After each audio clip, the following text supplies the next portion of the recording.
ನೋಡಿರಿ ಇವತ್ತು ನಾನು ಕೊಬ್ಬರಿ ಸ್ವೀಟ್ ರೆಸಿಪಿ ತೊಗೊಂಡು ಬನ್ನಿ. ಅದಕ್ಕೆ 2 ಬಟ್ಲ ಕೊಬ್ಬರಿ ಪುಡಿ ತೊಗೋಬೇಕು. ನೀವು ಮನ್ಯಾಗಾದರೂ ಮಾಡ್ಕೋಬೋದು, ಇಲ್ಲಾಂದ್ರೆ ಈ ಥರ ನಮ್ಮಂಗೆ ಕೊಂಡು ತಂದಾದರೂ ಯೂಸ್ ಮಾಡಬೇಕು. 2 ಬಟ್ಲಕ್ಕೆ ನಾನೀಗ ಅದನ್ನು ಒಂದು ಸ್ವಲ್ಪ 1 ಚಮಚೆ ತುಪ್ಪ ಹಾಕ್ಕೊಂಡು ಚೆಂದಂಗೆ ಹುರ್ಕೋಬೇಕು ನೋಡಿರಿ.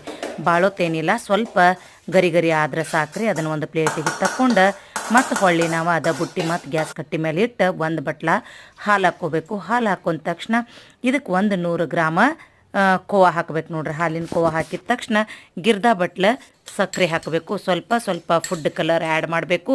ಎಲ್ಲನೂ ಚೆನ್ನಾಗಿ ಕಲಿಸ್ಕೊಂಡಾದ್ಮೇಲೆ ಕುದಿಯುವಾಗ ಕೊಬ್ಬರಿ ಪೌಡ್ರ್ ಹುರಿದು ಇಟ್ಕೊಂಡಿರ್ತೀವ್ರಲ್ಲ ಅದನ್ನು ಸೇರಿಸ್ಕೊಂಡು ಚೆಂದಂಗೆ ಮಿಕ್ಸ್ ಮಾಡ್ಕೋಬೇಕು ನೋಡ್ರಿ. ಈ ಥರ